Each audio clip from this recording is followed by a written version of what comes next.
5 minutinhos aí para a gente poder começar.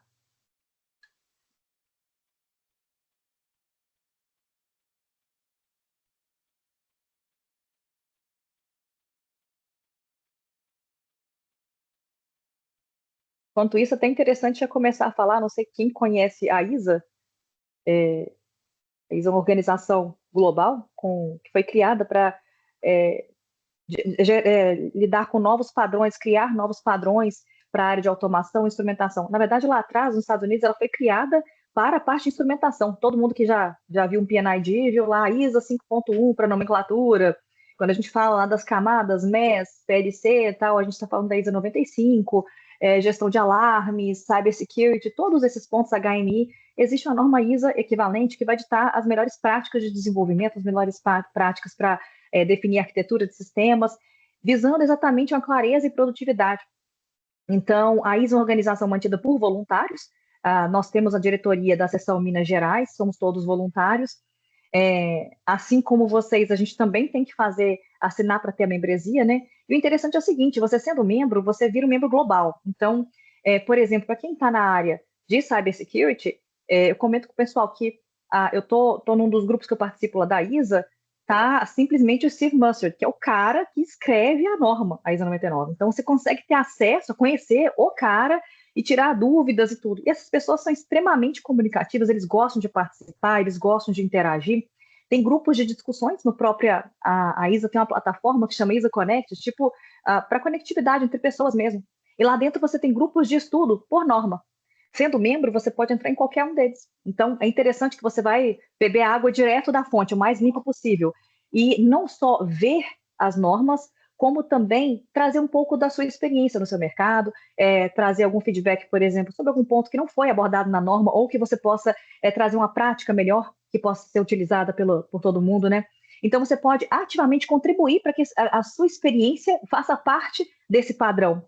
Então, é bem interessante, pelas conexões, que são globais, pelo estreitamento que tem entre pessoas, logo entre empresas, e por esse acesso que a gente tem a conteúdo de primeiríssima qualidade, como a gente está aqui no nosso webinar também, né?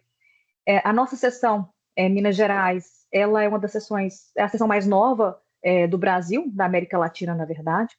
É uma das sessões mais ativas, até arrisco dizer que a mais ativa em termos de frequência de encontros e o que a gente tenta levar de conteúdo para os nossos membros. A gente tem ganhado bastante destaque exatamente por a gente atuar numa camada um pouco diferente. A gente tem trazido muito essa pegada de inovação. Então, a gente tem trabalhado muito junto ao FIENG Lab, ecossistemas de startups, de tecnologia, de inovação de ponta, exatamente pensando em desenvolver o nosso mercado, trazer essa conversa sobre inovação e tecnologia cada vez mais para o nosso público, para as indústrias, e que entendendo que é o seguinte, que isso é que vai promover o desenvolvimento, que vai trazer a competitividade das nossas indústrias, das nossas empresas, e que vai tornar o nosso país cada vez mais sustentável, né? Então, ao longo da nossa conversa aqui, eu vou colocar no grupo para vocês o link para a filiação à ISA. Lembrando, a filiação ela é global, ela é anual. Sempre começa em janeiro e vai até dezembro. Se você filiar hoje, você não paga uma anuidade inteira, eles já fazem uma cobrança do valor proporcional e vai valer até o final de dezembro. Então, você pode participar até o final de dezembro, interagir. Lá você recebe todos esses eventos nossos, você recebe e-mail, recebe notificação. Além de, como eu falei, os grupos de discussão de normas, por exemplo, você pode também ter notificação sempre que tiver uma conversa nova, pode se conectar às pessoas de referência que você tem, como eu falei, gente que escreve a norma, gente que edita, gente que contribui muito. Além disso, os membros ISA têm descontos nas certificações, como a certificação para Cybersecurity, que a ISA São Paulo está trazendo em português, para o curso aqui para o Brasil. E aqui em Minas Gerais, a gente está tentando trazer, estamos com um projeto de trazer a certificação APM, que é Automation Project Management, que é para a gestão de projetos de automação. A gente sabe que existe o PMI, que ele fala da gerenciamento de projetos de uma forma mais ampla, mas o que a ISA traz é a particularidade dos projetos de automação, onde a gente tem uma criticidade maior devido ao risco de paradas, a gente já sabe, né, no final das contas, a gente tem 500 áreas lá de mecânica, elétrica, todo mundo vai consumindo o tempo do cronograma e no final sobra a automação lá, a data de partida nunca muda, mas o prazo do comissionamento vai só encolhendo, né? E a gente tem que lidar com isso constantemente. Então, o gerenciamento de projetos de automação, ele tem a criticidade disso, da segurança que é natural aos sistemas industriais críticos. Então, a, logo a ISA viu que essa criticidade toda trazia necessidade de processos específicos. Então, nós da ISA Minas Gerais vamos trazer esse treinamento aqui em português, que facilita o acesso e compreensão pelo nosso público, e a certificação vai acontecer também. Então, é interessante participar, interessante serem ativos com a gente. A gente está fazendo eventos, os nossos webinars costumam acontecer assim, cerca de uma vez por mês, está previsto 10 ao longo do ano. A gente tem alguns encontros que tem um foco mais tipo happy hour. O próximo que a gente vai ter vai ser no dia 30/6, é o Beer and Bites, onde a gente vai ter um pequeno conteúdo técnico, exatamente sobre gerenciamento de projetos de automação e sobre a ISA 95, que é outro projeto nosso também de trazer esse treinamento aqui, padrão ISA, para Minas Gerais. E um momento de confraternização, happy hour mesmo, o Beer and Bites, o nome dele já fala, né? Ele é um evento já de confraternização, de networking.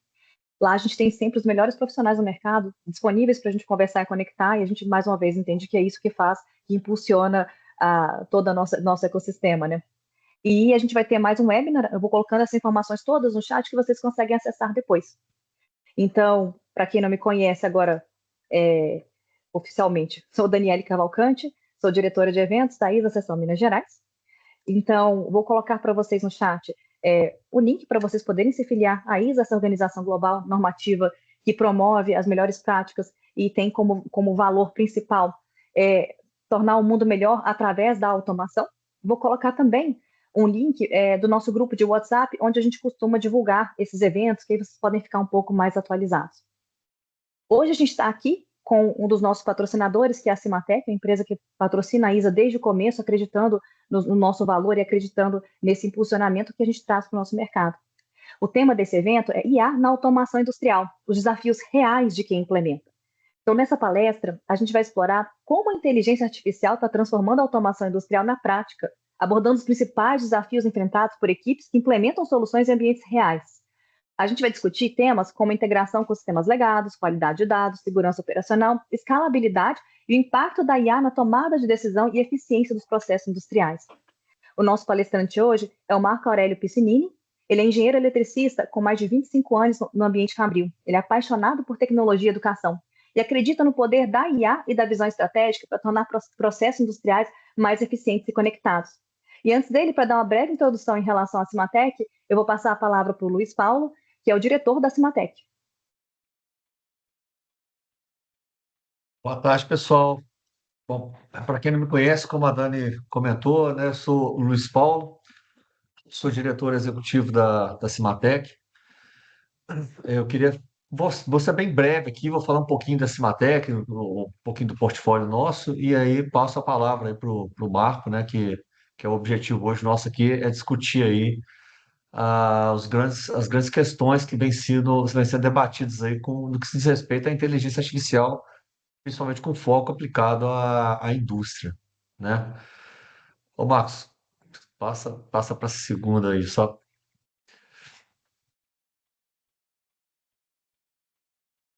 Bom, a Cimatec é uma empresa que já está no mercado aí há mais de 30 anos, né, trazendo soluções aí para a indústria, dentro de vários segmentos, siderurgia, mineração, farmacêutica, enfim. A Cimatec é uma empresa que tem um portfólio aí de serviços bem diversos, né? E um conhecimento também em processos industriais bem amplo, né? Nós estamos no mercado aí desde 1994, somos uma empresa hoje sólida, né? Uma empresa com corpo técnico muito especializado, a gente investe muito nisso, muito em conhecimento técnico, em parceria com os grandes fabricantes de tecnologia, né? Ah, nós fazemos a questão aí de ser homologados, aí, ter as certificações de todos esses fabricantes, então a gente está sempre trabalhando para trazer aquilo que está mais avançado, aí, mais na crista da onda, no que se diz respeito à tecnologia para a indústria. Passa a próxima aí, ô Tininho. Hoje a Cimatec conta aí com um corpo técnico aí de aproximadamente 70 profissionais, né? São profissionais que atuam na área de engenharia elétrica, engenharia de automação, né? E tecnologia também para a indústria. Então, dentro do nosso portfólio aí, nós executamos projetos eh, de automação industrial, projetos de implementação, de retrofitting. Temos um corpo técnico avançado também na parte de elétrica, né? Projetos de instalação. Nós temos uma fábrica de painéis também, onde a gente pode fornecer também os equipamentos. Temos uma estrutura para fazer testes também, né? Bancada de testes, testes de plataforma. Temos uma equipe robusta também em gestão de projetos, né? Com mais de 25 profissionais. Temos uma oficina, como eu falei, de montagem de painéis, com capacidade aí de mais de 200 colunas por ano. O nível de senioridade da nossa equipe hoje aqui, em média, acima de 20 anos, né? A gente conta com profissionais de altíssimo nível e extremamente qualificados, como eu comentei. Nosso número ali da apresentação está 1.800, mas certamente nós já batemos aí um número de mais de 2.000 projetos aí realizados ao longo da nossa história, nossos 30 anos. Aí, Marcos, só passa a próxima só para mostrar um pouquinho da estrutura, né, da empresa. Hoje, esse Matec, nós estamos localizados em dois locais, né? A gente tem um escritório nosso, onde a gente faz toda a parte comercial, a parte de relacionamento com o cliente, gestão de projetos. Nós temos um centro de treinamento também, né, dentro da nossa estrutura, onde a gente consegue aí, levar esse conhecimento também para a indústria. Então, se precisar de treinamento, treinamentos nas tecnologias, treinamentos customizados para os processos também a gente tem. Como eu falei, a gente tem uma bancada de testes também, né, que a gente consegue simular aí tudo aquilo que a gente está desenvolvendo para os clientes, né? É isso, eu queria só fazer um briefing rápido sobre o que é a Cimatec. Eu tenho o prazer aí de anunciar o Marco, né, um grande entusiasta, né, Marcos, de tecnologia. A gente conversou muito sobre isso, sobre o tema. É um tema que tá latente aí, né, no mercado, provoca muito o nosso pensamento, a criatividade, o que que a gente pode trazer de melhor. E acho que assim, ninguém melhor que o Marco aí. É um prazer ter o Marco aí como colaborador da Cimatec, né, ajudando a gente nesse desafio aí. Então, eu passo a palavra para você, Marco, e pode mandar ver aí, tá bom? Boa sorte aí na apresentação. Obrigado, Luiz. Eu só queria ver aqui como que estava a imagem, se estava legal. Então, eu queria começar. Deixa eu só clicar aqui, só um minutinho. Tá. Isso daí em linhas gerais o que a gente vai ver hoje, tá? Não necessariamente tudo que está aqui na apresentação a gente vai abordar, tá? Mas a ideia é a gente bater um papo aqui realmente sobre o papel da IA hoje dentro da indústria ou dentro do nosso dia a dia. Vamos falar que a IA hoje ela representa algo significativo para a gente. Se a gente observar, né, que há cerca de uns 10, 20 anos, 30, 50 anos atrás, vamos falar especificamente, né? Há uns 40 anos atrás, a gente estava vivendo a primeira transição tecnológica que a indústria viu, que foi a segunda para a terceira revolução industrial. Se a gente observa isso, né, a gente vê a tecnologia entrando dentro das fábricas com automação, com PLCs, e aquela foi a primeira barreira cultural. Foi uma barreira muito forte, porque tinham pessoas que não acreditavam aquela ideia, ou aquela caixa, né, que a gente chama do PLC, e não apostou na ideia. E tiveram pessoas que apostaram, tiveram pessoas que foram atrás, correram atrás, aprenderam, né?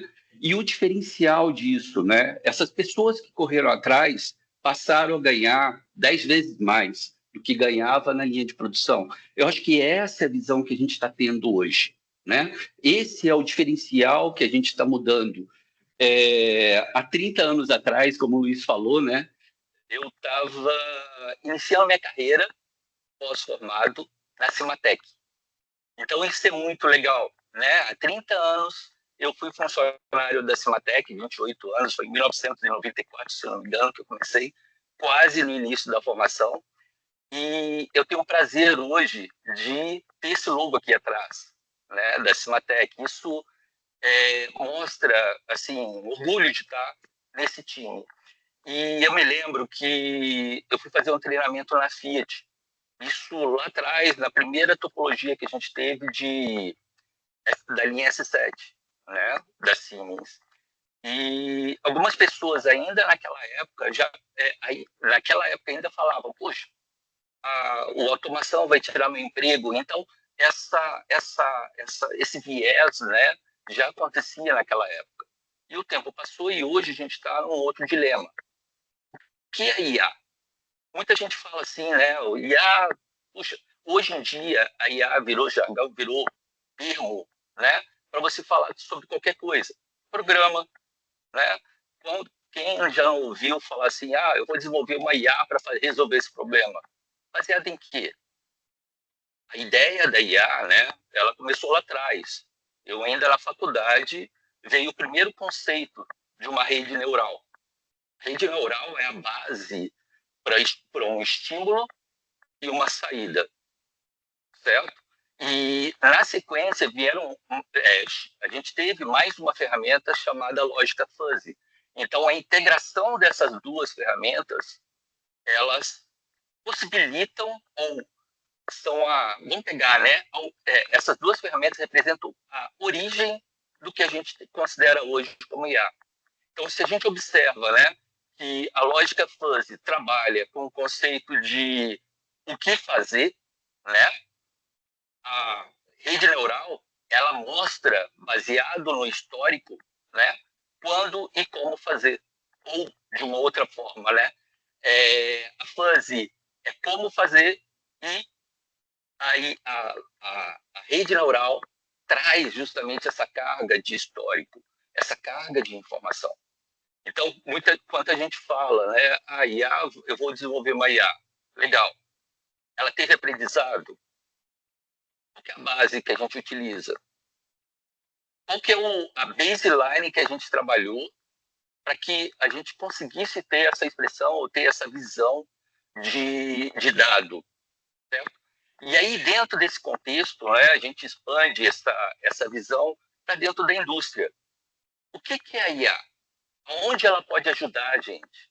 A gente está preparado? Aí, dentro do conceito, né, a gente tem duas formas de aprendizado. Tem aprendizado, vamos colocar eu posso ensinar a IA a fazer alguma coisa, ou eu posso deixar ela aprendendo. Legal, isso daqui é forma de aprendizado. Mas qual é a baseline que eu tenho? Quais são os dados? Os dados são confiáveis, não são? Então, a grande questão que a gente tem hoje não é simplesmente um programa. O programa, ele está ali fixo, você vai abrir o Python lá e faz a programação. Mas o que vai representar, vai trazer uma representatividade dentro desse contexto é a base de dados. É através dessa base de dados que a gente busca informação, por exemplo, de uma análise de bolsa de valores. É através dessa representação que a gente, empresas fortes no mercado financeiro, toma a decisão de comprar ou vender ação. Isso é da base de dados. E aí, colocando para dentro do nosso setor indústria, a parte mais importante que a gente tem são os dados. Marco, desculpa só interromper um pouquinho, é que eu achei que fosse só aqui, o pessoal comentou que o áudio está um pouquinho ruim, como se tivesse um estalozinho. Eu não sei se é o fone. Pode ser o fone. Melhorou um pouquinho? Melhorou. Melhorou? Show. Então, aonde que a gente entra nesse contexto da indústria? Qual é a qualidade dos dados? A minha empresa está preparada? Dentro desse contexto, a gente cai na primeira visão, né? Promessas versus realidade. Olha que interessante, né? 87% das empresas, todos os números que eu trouxe, pessoal, eles estão relacionados ao mundo, tá? Em alguns casos, especificamente, eu trouxe do Brasil, mais no final.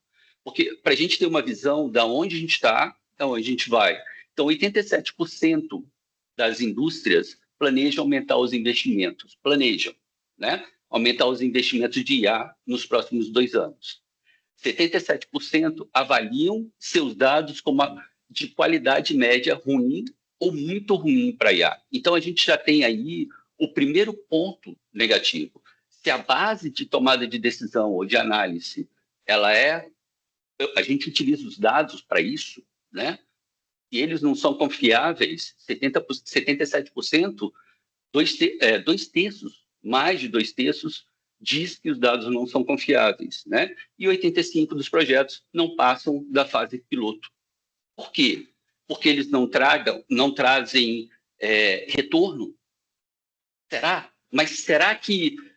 eu falo muito da gestão de projetos, né? A gestão de projetos tem um contexto muito importante, né? A gente não pode começar um projeto sem antes analisar o ambiente, definir a dor, definir o objetivo, definir claramente o escopo, quebrar em EAPs, e aí executar, de acordo com os recursos disponíveis, tempo e grana, executar a atividade. Aqui é um projeto também. Então, a gente precisa conhecer realmente aonde a gente está implantando isso, né? E aí, olha aqui, ó, os ganhos reais da IA vêm de mudança organizacional. Esse é o primeiro ponto. Não apenas tecnologia. A maioria das empresas subestima a preparação necessária, ou seja, preparar a empresa para isso. Então, o problema que a gente chega, né, como tudo que a gente viu no passado, né, desde as ferramentas iniciais como Kaizen, Six Sigma, ou até mesmo aquele mais simples, que é o 5S, né? Não é uma ferramenta, ela tem que ser cultural.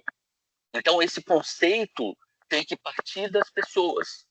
As pessoas que vão fornecer dados ou vão imputar conhecimento para que a gente tenha a tomada de decisão. E a fundação sobre a qual ela opera, dados confiáveis, está claro, sistemas integrados, cultura e governança.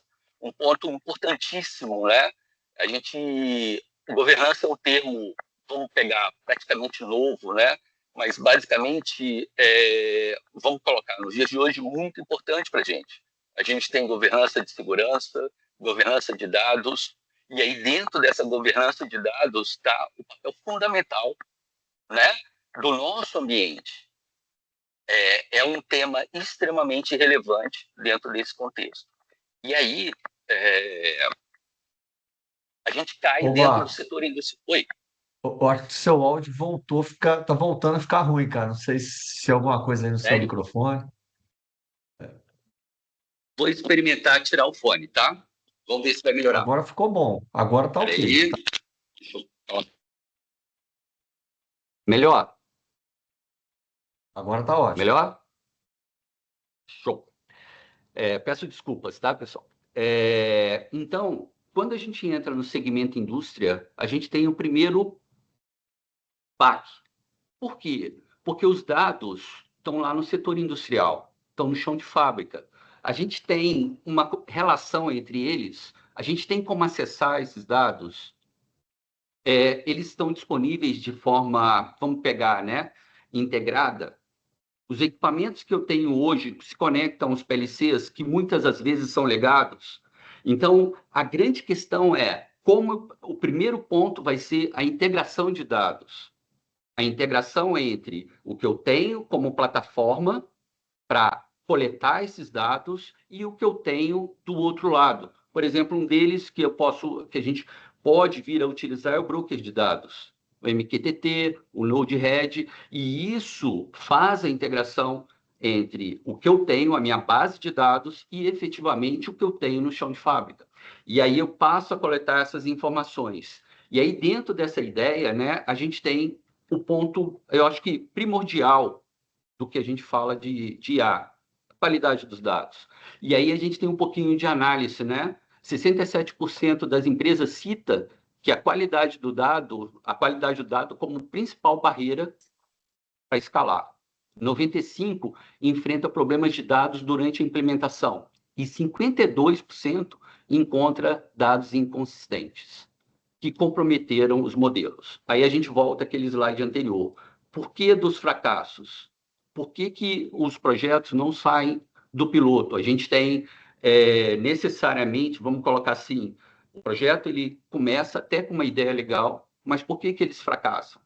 Mau planejamento, dados inconsistentes, né? Então, dentro desse contexto, a governança é um pré-requisito fundamental para que a gente possa implementar esses dados ou que a gente possa realmente confiar no meu modelo, confiar nos dados que a gente está recebendo do chão de fábrica, né? E aí vem o outro modelo, né? A outra questão. Vocês já pensaram numa situação utópica, né? De que vocês têm uma decisão a tomar, certo? E vocês têm vamos colocar assim, vocês escolhem o caminho da direita. E a IA manda vocês irem pela esquerda. O que vocês fazem? A quem confiar? Na sua experiência ou no conhecimento da sua IA? Esse é o primeiro paradoxo. Esse é a primeira barreira cultural que a gente vai ter. Em quem confiar?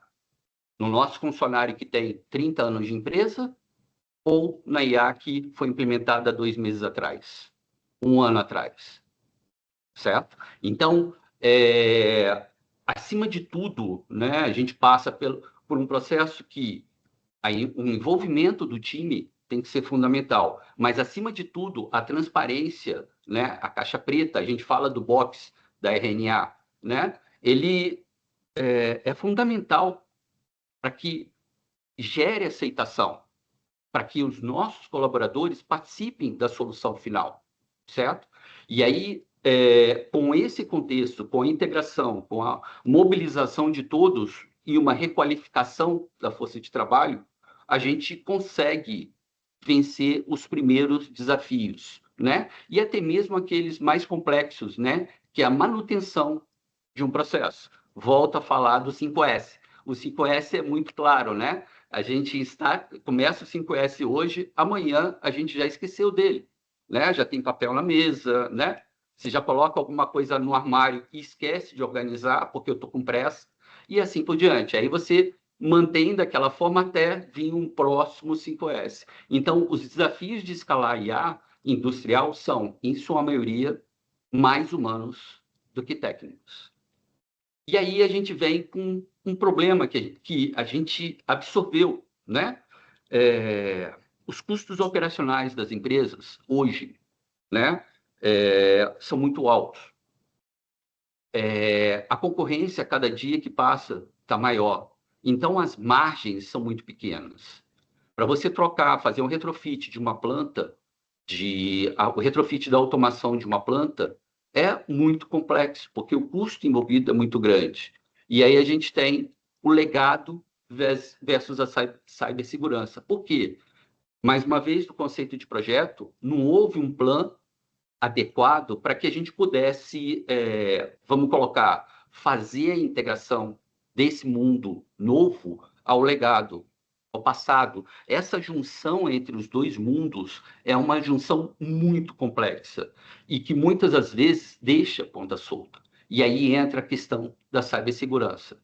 Então, a gente vai falar um pouquinho especificamente, vamos falar especificamente sobre cybersecurity um pouquinho mais à frente, mas esse é um dos gaps, um dos maiores gaps que a gente tem, né?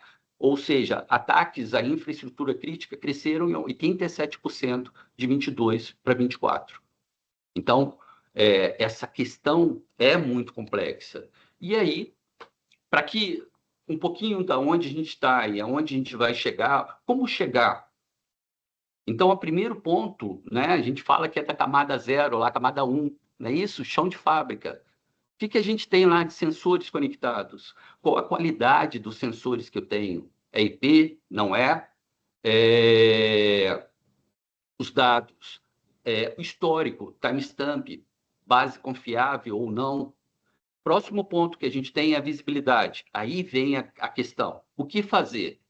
Dashboard, KPIs, processo disponíveis, ou seja, o primeiro passo que a gente dá a partir do momento que a gente implementa é começar a ter visibilidade do que a gente está monitorando no chão de fábrica, através de dashboard, através de dados que a gente pode passar para nossa gestão. Próximo passo é, os dados que eu tenho estão confiáveis, baseado no dashboard? Modelos preditivos ativos, falha de equipamento.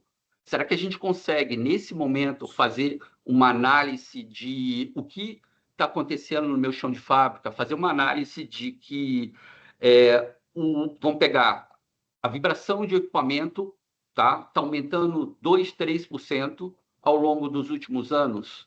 Como eu consigo perceber isso? E aí vem a questão analítica. A IA passa a ser um suporte para quê? Para uma decisão, uma tomada de decisão. Por exemplo, uma manutenção corretiva programada, que é um dos cases que a gente vai ver. Então, e o próximo passo é a otimização, ou seja, o tuning, né? O acerto do modelo para que ele possa efetivamente tomar a decisão conforme a gente quer. E aí, o que a gente tem no contexto geral, né?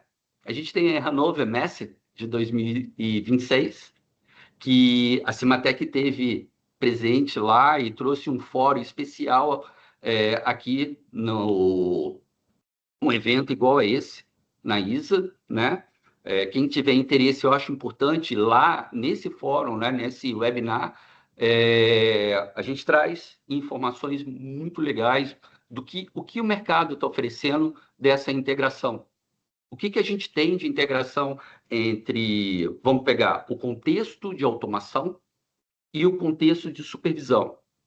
E esse meio passa a ser uma área onde a IA vai atuar. E aí a gente tem as primeiras parcerias surgindo no mercado. NVIDIA, com fornecedores, fabricantes de PLC, entre eles todos, né? E a gente tem os primeiros passos para criação do modelo de chão de fábrica. Vamos falar um pouquinho de humanoides, né? Vocês já devem Só um ter ouvido. segundinho, Marcos. O Wellington está com a mão levantada, acho que ele tem uma perguntinha. Se não Diga, tiver problema de diga, interromper, eu Wellington. acho que é bacana que a gente interage. Sim. Desculpa, Wellington, eu não tinha reparado.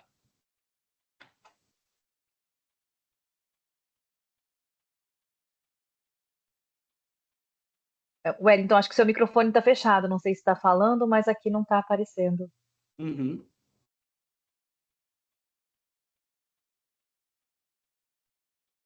Bom, depois, se for o caso, voltando, eu vou Sim. baixar aqui, ele voltando, ele pode pedir de novo. No chat tem também o Rafael Ruiz, ele pediu um exemplo, falou que uma das vantagens da área de automação e engenharia é trabalhar com dados exatos, que dessa forma os algoritmos devem ter uma melhor modelagem. A interseção da IA na automação industrial passa pelo questionamento de quais problemas ou gargalos afetam de forma mais comum as nossas indústrias. Espera aí, deixa eu abrir aqui, eu ler aqui, só um minutinho. Eu não sei se a gente vai ficar no horário não, tá? Vamos lá, esse aqui, né? O Rafael. Isso. Uma das vantagens da área de automação e engenharia é trabalhar com dados exatos. Dessa forma, os algoritmos devem ter uma melhor modelagem. Acho que a inserção da IA passa pelo questionamento de quais problemas ou quais gargalos afetam o mais comum. Beleza. Rafael, legal o seu questionamento. Eu vejo da seguinte forma, Rafael. Como eu vou voltar na questão do projeto, certo? Como que a gente define que a gente precisa desenvolver um projeto? Ou nós, vamos colocar como dev, ou não importa, nós, como provedores de solução, como que a gente entrega uma solução? Como que a gente identifica uma solução? A partir de uma dor, certo? Essa dor do nosso cliente, ela é identificada e transformada em um objetivo. E aí sim, a partir desse objetivo, é muito importante que a gente faça uma análise completa da onde a gente está, para onde a gente quer chegar. É essa questão, né? Para que a gente atinja o objetivo, a gente precisa necessariamente, tá, definir os objetivos. Como você colocou, o foguete não dá ré. Hoje dá, né? Hoje dá. Mas o que eu vejo, né, é que por que ele não dá ré? Por que a gente não deve retornar? Ou quando a gente não é obrigado a voltar numa decisão? Basicamente, quando a gente faz um bom planejamento. Certo? Os conceitos, eu volto a falar de gestão de projetos, né, que eu acho que tá muito aderente a esse ponto, né? Um dos itens que a gente vê lá do PMBOK é gestão de risco. Então, uma vez que eu faço um planejamento adequado e eu identifico um risco, na fase ainda de projeto, eu consigo mitigar, eu consigo encontrar condições para que aquilo não abale ou não afete o meu projeto. Assim, eu não tenho que voltar. A grande questão, né, que eu vejo no dia a dia, grande parte das empresas, né, é que não existe planejamento, né? Eu brinco, né, que empresas europeias gastam, vamos colocar assim, 9 meses planejando e 3 meses executando. Eu costumo brincar, né, 11 meses planejando e 1 mês executando. Em outros casos, outras empresas ficam aqui, não vou citar em qual país, né, mas fica 12 meses, 1 mês planejando e 12 meses executando. Por quê? Aonde está o gap disso? Será que isso tem relação com a complexidade do projeto ou a falta de conhecimento do escopo? Então, entra esse conceito, entendeu, Rafael? Então, respondendo sua pergunta, né, eu vejo que um projeto bem estruturado, não importa qual deles, chão de fábrica, análise de IA, não importa. Ele acontece se eu tiver um bom projeto. Vamos pegar, se eu tenho um escopo bem definido. Respondi, Rafael? Show? Aí você colocou aqui, o Alessandro colocou, estou fazendo uma pós em IA, e o que mais se fala que o gargalo é o tratamento dos dados, pois senão o modo que treina errado, a causa errado e causa não confiabilidade. Vamos de uma outra forma, né? O nosso projeto ele é estruturado em cima de dados. A análise de dados, a governança de dados, se não entrar de forma adequada dentro do projeto, o que vai acontecer? Os dados não vão ser confiáveis e eu não vou tomar a decisão correta. O básico disso é assim, a governança de dados faz com que a gente conheça o dado, conheça o ambiente. Por exemplo, eu vou fazer uma coleta de dados, tá? A cada 1 segundo para um sensor de temperatura. A temperatura de processo oscila a cada 1 segundo. Eu tenho que conhecer isso. Se for um processo robusto, será que a latência dele é suficiente, pequeno o suficiente para cobrir 1 segundo? Então, eu tenho que conhecer o dado. Se eu estou analisando, por exemplo, pressão, outra questão. A oscilação de pressão de um processo é rápida ou é lenta? Então, isso vai definir o quê? Vai definir a quantidade de amostras que eu vou tirar do processo e armazenar na minha base de dados. Porque aí entra um grande choque, o choque de uma baseline bem estruturada, né, em relação aos recursos de TI disponíveis. Essa é a questão. Por que eu falo isso, né? A cada bit que você joga para dentro da base de dados, né, vamos pegar em FluxDB, não importa, eu tenho um bit a mais lá. Só que isso eu não estou falando de 1 bit, eu estou falando de que eu posso coletar uma informação, dados de um sensor, a cada 1 segundo. Ou seja, em 1 minuto, eu tenho 60 amostras daquilo lá. Será que eu preciso disso tudo? Então, a gestão de dados, a governança de dados vai influenciar diretamente no resultado. Por quê? Porque eu tenho, vamos colocar, né? Só para a gente fechar esse contexto aí e fechar a pergunta, né? O modelo ele vai usar uma base sólida de IA, certo? A baseline que ela tem. Só que essa baseline tem que ter representatividade no processo. Ou seja, ela tem que trabalhar com a sazonalidade do processo.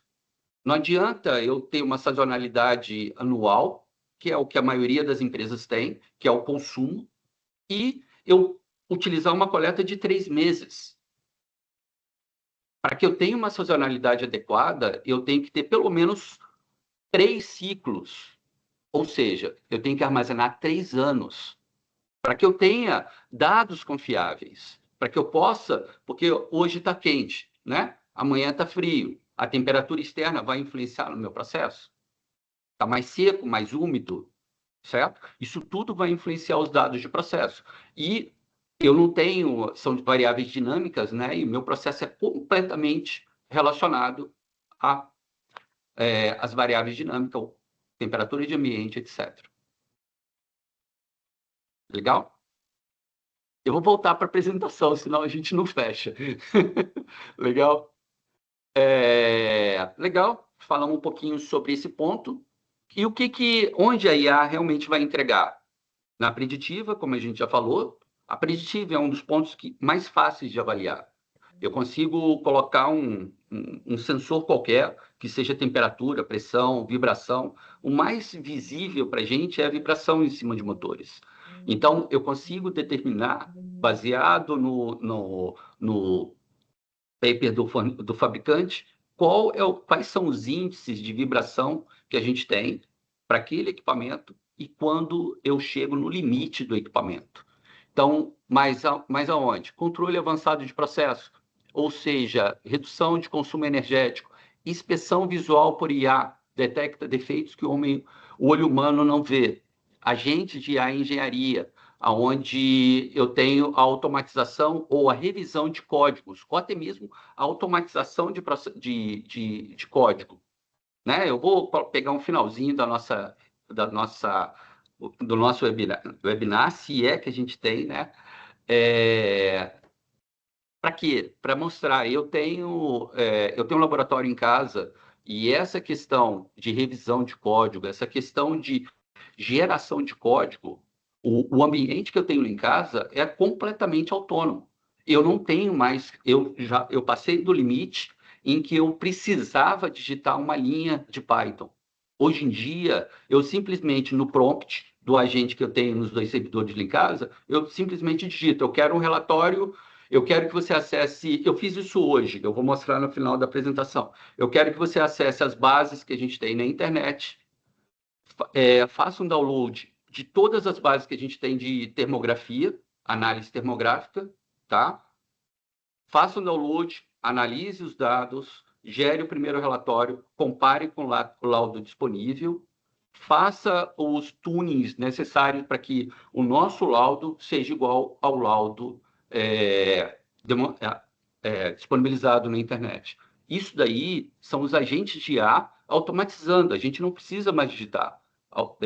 E, para finalizar, o GM Digital, né? O GM Digital, ele consegue mitigar problemas ou, vamos predizer problemas antes de uma máquina estar pronta, né? A gente vai falar um pouquinho mais sobre isso. E aí os cases, né? Eu vou falar rapidamente, tá, gente? Redução de paradas em mina de metal precioso, tá? Todos esses casos que eu procurei trazer são todos de fora do Brasil, para que a gente não tenha essa questão de se era ou não possível divulgar. Então, todos esses casos que eu trouxe foram dados divulgados na internet, tá? As bases estão sempre embaixo aqui, se vocês observarem, sempre na parte inferior dos slides tem a fonte de onde eu tirei. Então, situação anterior, motor de britagem crítico, operava por monitoramento de vibração manual e quinzenal. A implementação foi implementado sensores de vibração, né? Temperatura e corrente do motor. Pessoal de elétrica aí, esses daí são os 3, vamos pegar os 3 cenários ou os 3 pontos de monitoração mais importantes de um motor, né? E aí, o treinamento do modelo com 18 meses de histórico, olha só, 18 meses de histórico. Então, mais de um ano, para quê? Para analisar a sazonalidade, analisar o comportamento do motor, né? E o resultado, falha de rolamento detectada 19 dias antes do colapso previsto, ou seja, da virada de chave. Reparo realizado, economia direta, $240 mil nesse evento. Redução geral das paradas não planejadas, reduzir em 38%. Então, o que a gente tem? O sistema identificou uma anomalia que os operadores não viam e o modelo tradicional não detectaria por mais de 3 semanas. Isso mudou com a abordagem de manutenção. E aí aqui a gente tem o que fez o case funcionar. Basicamente, histórico de dados, definição clara dos KPIs, comprometimento da equipe, esse é um ponto muito importante, pessoas, né? Os desafios, falso positivo, isso faz parte do treinamento da IA. As métricas finais, né? Ou seja, redução de parada em 38%, redução de custo de manutenção em 31%, MTTF, né? Que é o tempo médio entre falhas, 45 dias, né? O ROI, 340% no primeiro ano após a estabilização. E a extrapolação, qualquer outro lugar que a gente tenha uma máquina rotativa, por exemplo. Controle de qualidade, linha de invase, aí entra agora, aquele a gente viu por aprendizagem, né? Então, você deixa o modelo aprendendo. Aqui, eu estou mostrando para ele, então, eu dou uma imagem e peço para que ele analise aquela imagem se está dentro dos padrões previamente definidos. Inspeção manual, cobrir apenas 2 a 3% da produção. Implementação, 4 câmeras de alta velocidade, inspeção 100% dos produtos, né?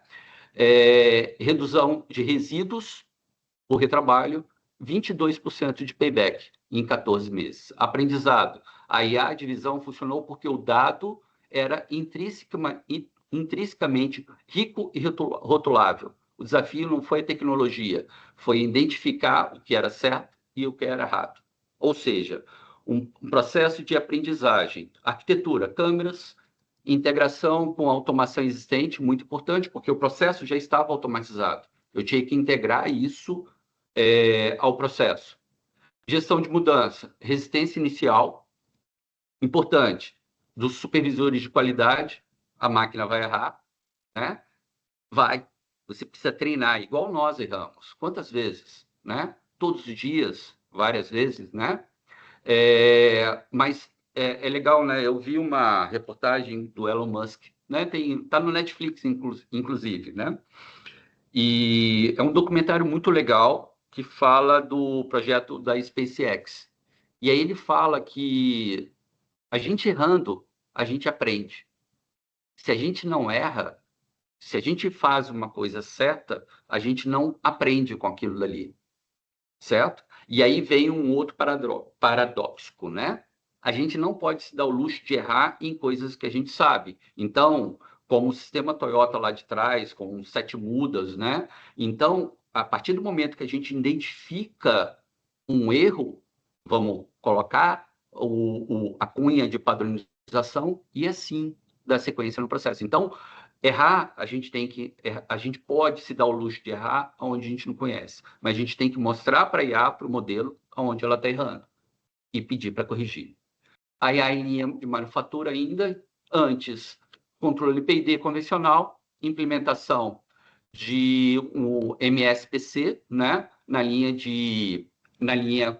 Cosigma 25, né, sensor de umidade, etc. Resultado, redução da variabilidade de umidade, rejeição de lotes por qualidade reduziu e etc. 3 enables críticos foram pipeline do dado confiável, né? Mais uma vez, dados, né? Seleção de modelo adequado ao processo e à governança. Deixa eu ver, eu acho que isso daqui só vai ratificar o slide anterior, né? Legal. O último, para a gente fechar, né? O case Gêmeo Digital. O Gêmeo Digital, né? Ele serve para você, vamos pegar, simular o movimento de uma determinada máquina e estressar aquele movimento e ver em que momento ele vai dar. Vai apresentar falha. Então, case, simulação antes da partida. Fabricante de alimentos usa o gêmeo digital da linha de produção para simular o comissionamento. Aplicação, né? Ó, vamos pegar como resultado: 90% dos problemas de sequenciamento identificados antes da partida física, redução de 35% do tempo de comissionamento. Não são minhas as bases, tá? A fonte foi aqui o McKinsey. Está aqui embaixo, quem tiver interesse. Vamos para... Só para a gente pegar aqui a análise dos cases, então. A gente tem aqui os setores, a complexidade, prazo, o ROI e o pré-requisito crítico. Então, preditiva, setor, onde você tem máquina rotativa. Complexidade média, prazo, 8 a 16 semanas. Histórico ou pré-requisito crítico, histórico de falhas. Aqui, inspeção visual, o volume de imagens rotuladas. Eu vou falar um pouquinho sobre isso à frente. O controle avançado, farmacêutico e contínuo, pipeline de dados e validação do GMP. E, por final, o agente de IA, na manufatura discreta e supervisão de engenharia. Olha só, um denominador comum de todos os cases, o que é? O sucesso não veio da IA, da tecnologia, veio da qualidade dos dados, a integração entre o sistema e do comprometimento das equipes operacionais. Aqui foi parte do que eu respondi de uma pergunta, tá? Mas basicamente quais são os passos iniciais, né? Inventário de dados, escolher um problema real, ou seja, uma dor, definir um piloto focado e fazer um scale-up estruturado, ou seja, um processo de crescimento dentro da sua planta. E aí, perguntas que você precisa responder antes de iniciar isso. Antes de iniciar seu projeto. Seus dados são confiáveis? Seus sistemas conversam entre si? Sua arquitetura suporta conectividade em tempo real? Muitas das vezes a gente responde sem perceber, ou sem pensar, sim. Mas a gente consegue avaliar o que é o tempo real? Será que a gente consegue entregar efetivamente uma rede Wi-Fi com alta velocidade? Ou é necessário colocar, por exemplo, uma fibra ótica conectando esse sensor? E a equipe? 54% dos trabalhadores precisarão de requalificação significativa. A resistência cultural é tão real quanto a barreira técnica. E aí vem um contexto, né, que eu trago de novo lá da gestão de projetos, né? É muito importante que a gente envolva todo o time desde o início do projeto, para que a gente pegue a cumplicidade do time, para que o time brigue pelo sucesso do projeto, né? As armadilhas. Começar pela tecnologia, sem analisar efetivamente o que eu vou precisar, subestimar a qualidade dos dados, dedicar 80% do orçamento ao modelo e esquece dos dados, ignorar a mudança cultural, foi o que a gente falou aí agora, né? Pilotar sem escala em mente, ou seja, aonde eu estou, aonde eu quero chegar. Qual que é o meu objetivo dentro desse processo? E aí entra a segunda parte. Se eu não sei quais são os meus KPIs, quais as métricas, aonde eu quero chegar e aonde eu estava, como que eu posso provar que aquele modelo é ou não confiável? E aí esquecer da cibersegurança, cybersecurity, né? OT e IT sem plano de segurança. E aí um roadmap típico de 18 meses. Fundação, inventário, piloto, implementação de um ativo, ou seja, uma estação específica, análise de ROI, identificação de pré-requisitos para a escala e a expansão que eu preciso. Referência de custos. Projetos bem-sucedidos investem tipicamente em torno de 60% a 70% do orçamento em dados, integração e change, não necessariamente em tecnologia de IA. Um pouquinho de custo, né? Para onde vai o nosso dinheiro, né? Investimento médio anual em IA, fonte global, isso aqui é global, a fonte está aqui embaixo, tá? 6,5 milhões de dólares. Qual o tempo médio de payback? De 12 a 24 meses. E qual o retorno do investimento em 3 anos? De 3 a 8 vezes. E para onde vai o dinheiro? 30% a 45% do orçamento, dados. 20% a 25% software ou o dev mais o licenciamento. Hardware, 15% a 20%, e changes e treinamento, etc., 10% a 15%, e governança e security, 5% a 10%. E aí vem o fator que vai comprometer o ROI. Falta de baseline, mensurável, dados de baixa qualidade, adoção dos operadores, resultados não realizados, escopo mal definido. Aí a gente tem o CRIP, entre esforço, entre o planejado e executado, e não planejar a manutenção do modelo após a implementação. Básica. Cybersecurity, né? A governança de IT e OT, crescimento 87%, como eu falei lá no início. A gente teve entre 22 e 24, 87% de crescimento de ataques. 74% dos incidentes exploram basicamente o vetor administrativo, ou seja, a porta de entrada sempre é a rede administrativa, em 74% dos casos. E aí vem a questão, como que está a minha separação entre redes? Como que está o meu firewall? Está bem estruturado, não está? Ou eu tenho firewall, né?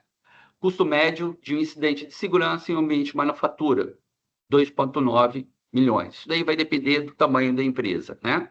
Superfície de ataque ampliada agora com IoT, com tudo aquilo que a gente falou que ia implementar para monitorar o ambiente, eu passo a abrir isso como uma possibilidade de ataque.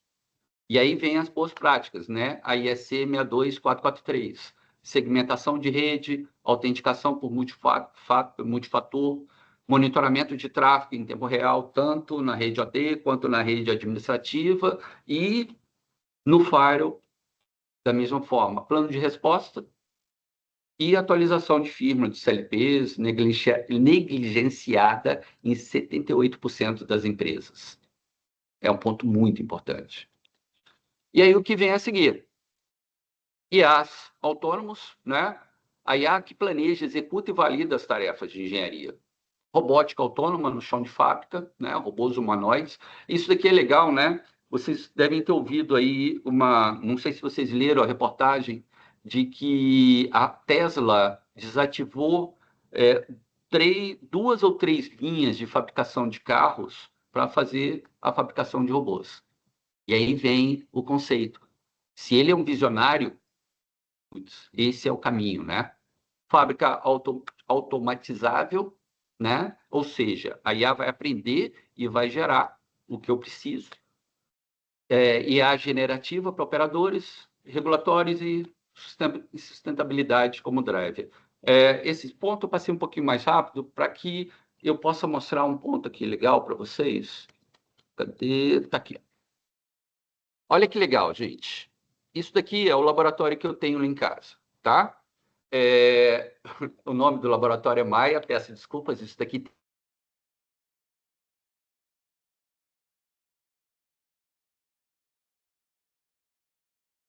Ixi, travou, né?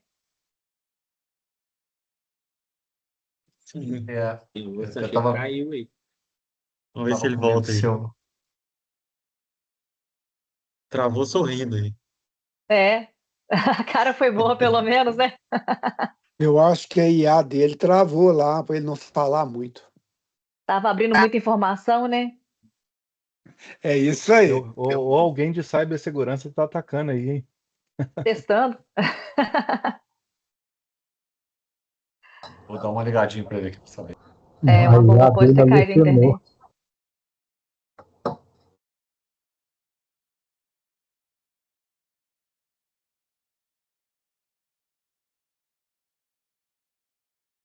Estou vendo algumas das conversas no chat em relação ao perfil de profissional. É um outro tema que também tem sido bastante debatido, porque com as novas necessidades de mercado, são novas habilidades e competências, dentre elas o aprender a reaprender, né?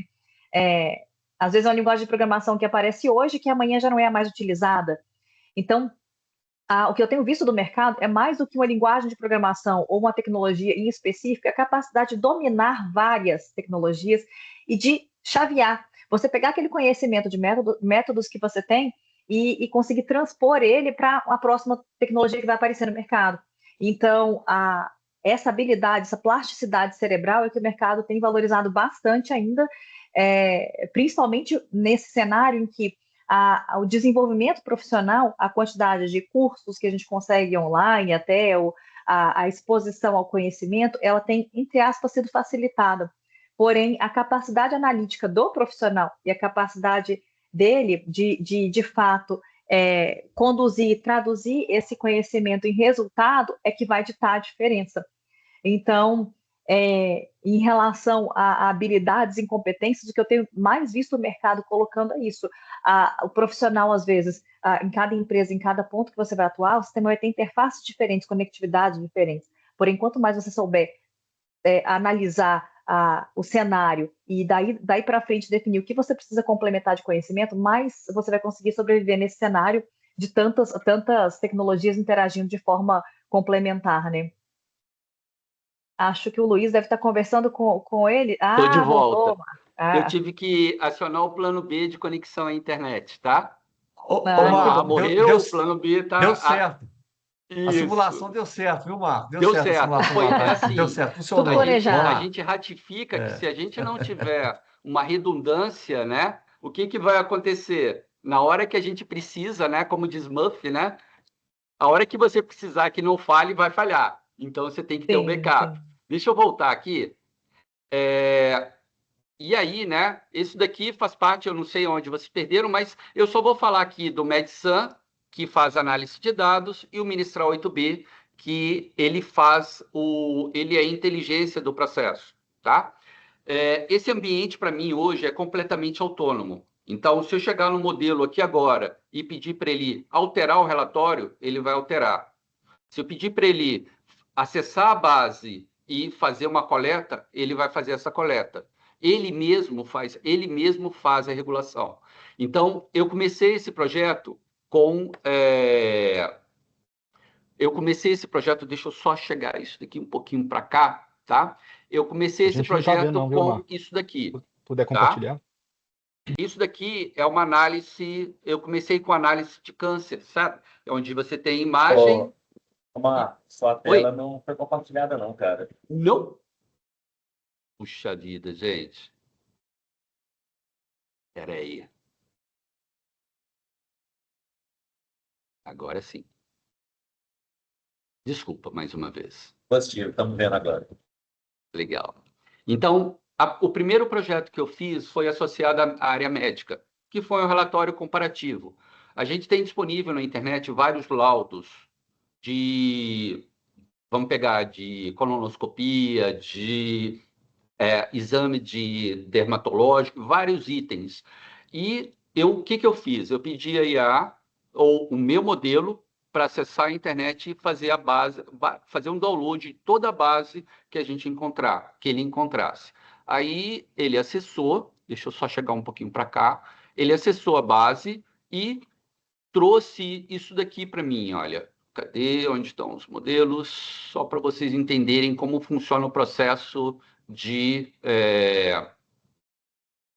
análise. Então, isso daqui foram os dados que o modelo encontrou na internet disponíveis. Histopatologia, COVID tem relação com raio-x, tá? Vamos pegar dermoscopia, tá? Colonoscopia. E aqui é o tamanho das bases, né? E se a gente observar, tem algo em torno de 3.000 laudos aqui só desse segmento de câncer. E aí, aqui foi o primeiro relatório que eu gerei, tá? Isso daqui, a primeira coluna é sempre a análise do modelo e a segunda é o laudo encontrado na internet.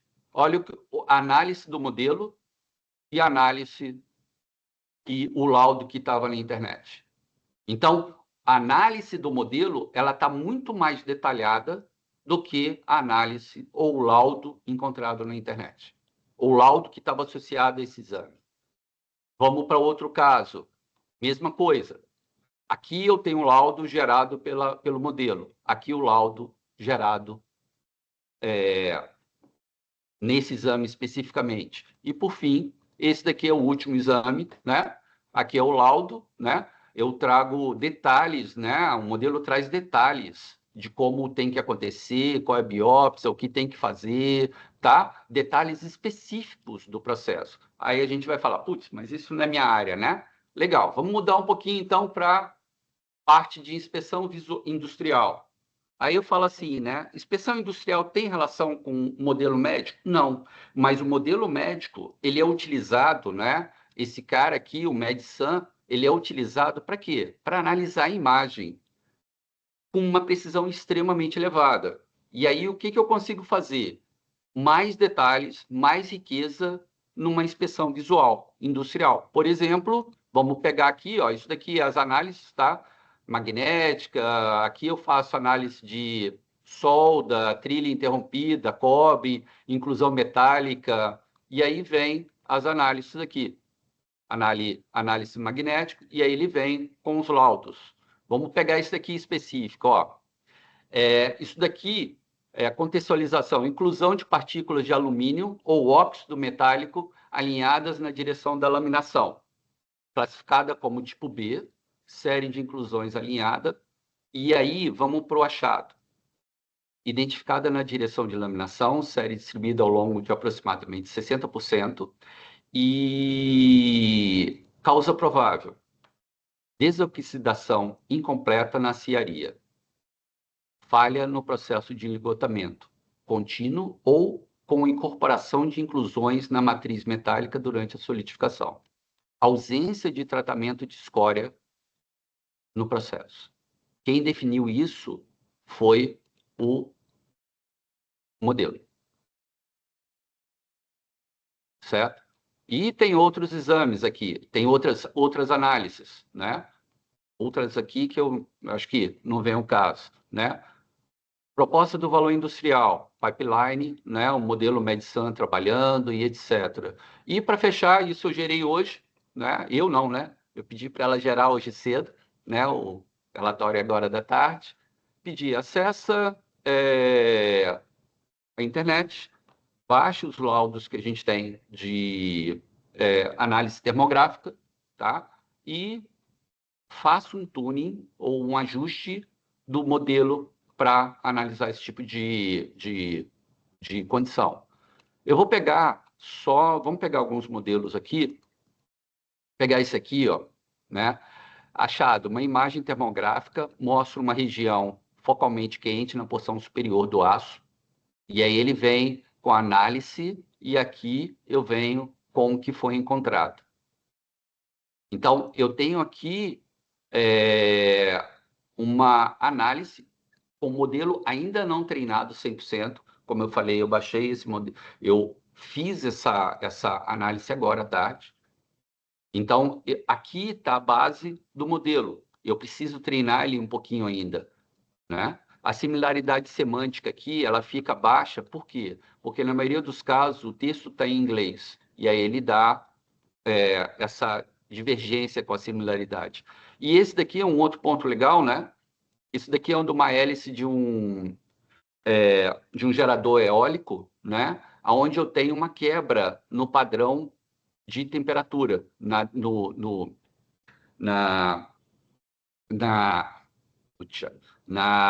degradação, ou deu um branco aqui agora, gente. Eu tenho uma quebra aqui na padronização de temperatura da imagem vista. Isso daqui é só uma parte, um corte da hélice do gerador eólico, tá? E aí, olha só, eu tenho que a anomalia fria detectada é mais provável de ser uma delaminação interna, ou seja, mancha fria localizada na porção média do terço central da imagem. Então, mais uma vez, ele identificou na pá do aerogerador vamos pegar uma descontinuidade de temperatura e identificou que aquilo dali pode ser uma possível ruptura. E ele dá aqui a análise e a prioridade de casos. Então, quis mostrar para vocês que isso está disponível para a gente. Vamos pegar aí, já chegamos a 80, estamos com 68 presentes na sala, né? Quem de vocês tem um micro com uma placa de vídeo, né? Que usa para joguinho? Eu brinco, né? Isso daqui é o meu joguinho, né? e está acessível para todos. Legal? Corri um pouquinho, pessoal, mas o tempo é curto. Ultrapassei e muito o prazo. Agradeço, tá, a participação. E aí eu não sei se tem alguma pergunta, Dani. Pessoal, vamos aproveitar o momento que a gente tem de fazer as perguntas ao vivo. Deixei no chat também para vocês a nossa pesquisa de satisfação. Eu peço que vocês preencham para que a gente possa trazer eventos cada vez melhores, temas cada vez mais aderentes. Não sei se vocês viram que até o próximo evento nosso é como preparar dados para a implementação de sistemas de IA. Eu coloquei o link lá no chat para esse próximo evento online, que vai ser no dia 23, às 10 da manhã. E a gente vai ter também um evento presencial, o Beer and Bytes, no dia 30. Então, já marquem na agenda que a gente vai disponibilizar em breve o link para inscrição. Esse, como eu falei, vai ser presencial aqui em Belo Horizonte, Beer and Bytes, no dia 30, às 19 horas. Alguém tinha levantado a mão e eu acho que abaixou. Se puder levantar novamente. A palestra foi gravada, a gente deve divulgar em breve o link também com a gravação. Tudo isso a gente divulga no nosso grupo de WhatsApp da sessão, a gente tenta colocar também no nosso LinkedIn. Então, sigam a gente para que vocês possam estar atualizados, participar e tornem-se membros da ISA, particularmente a nossa sessão Minas Gerais, para apoiar a nossa iniciativa, que a gente consiga trazer cada vez mais eventos para vocês. Aqui o Lucas colocou, falando sobre a equipe de suporte de automação, que atua na linha de frente, com a adoção crescente dessas tecnologias, que habilidades você vê que são diferencial e passaram a ser dispensáveis no dia a dia? Se o domínio de Python e análise de dados já é o novo padrão esperado dos profissionais. Vamos para o que eu tenho hoje, tá? Para o que eu mostrei para vocês aqui hoje. Como eu falei para vocês, o modelo hoje cria para mim todas as alterações de código no Python. Legal? Então, muitas das vezes, o Python hoje, ou a programação, ou o dev, deixou de ser necessário. O que a gente tem que fazer é ser um bom arquiteto de solução. Saber identificar a dor do cliente, saber identificar o que o cliente precisa para entregar para ele o que realmente vai adequar e vai ser, vamos pegar assim, né? Tem sempre a questão ótima e boa, né? Tem aquele muito bom e tem um bom. É entregar o que ele precisa dentro da qualidade que ele está pagando, dentro do prazo que ele está pagando, dentro do preço que ele está pagando. Então, para mim, é fundamental isso. Então, dentro desse contexto, eu acredito que o soft skill, hard skill que a gente precisa ter dentro desse contexto, ele está relacionado hoje, né, à busca pela informação. Eu acho que a pessoa que acredita na informação, a pessoa que corre atrás dos meios disponíveis, tá? Que corre atrás do contexto de estudar, de conhecer, de querer conhecer, eu acho que isso daí é o pré-requisito é um soft skill que, vamos colocar, eu vejo pouco no mercado, né? Mais uma vez, volto a falar, tem muita gente que tem, vamos pegar uma placa de vídeo, uma máquina muito legal, né? A minha são 4 RTX, né? 3060 com 12 GB, 2 em cada máquina, mas com uma RTX 3060 com 12 GB, eu posso rodar um Mistral com um grau de complexidade menor. Eu consigo modelar alguma coisa, certo? Então, vamos colocar, né? Precisa de conhecer Python? Sim, mas ele não é o ponto hoje diferencial. Não, no meu bacana. entendimento, tá, gente? No que eu vivo e no meu dia a dia. Bom, pessoal, mais uma vez, conectem-se com a gente, aproveitem para entrar no grupo para ficarem atualizados sobre os próximos eventos. Não percam o próximo no dia 23, às 10 da manhã. O link de inscrição já está no chat, a gente vai colocar novamente no nosso grupo. E também anotem no dia 30, às 19 horas, nosso encontro presencial aqui em Belo Horizonte. Queria agradecer ao Marco, aos nossos parceiros da Cimatec, patrocinador que acompanha a gente desde quando a gente criou a nossa sessão. Filiem-se à ISA, apoiem a nossa iniciativa e a gente se vê no próximo evento. Muito obrigada, pessoal. Até mais. Um grande abraço a todos. Obrigado, Até mais. gente. Obrigado. Valeu. Tchau, tchau. Boa tarde. Boa tarde, pessoal. Obrigado.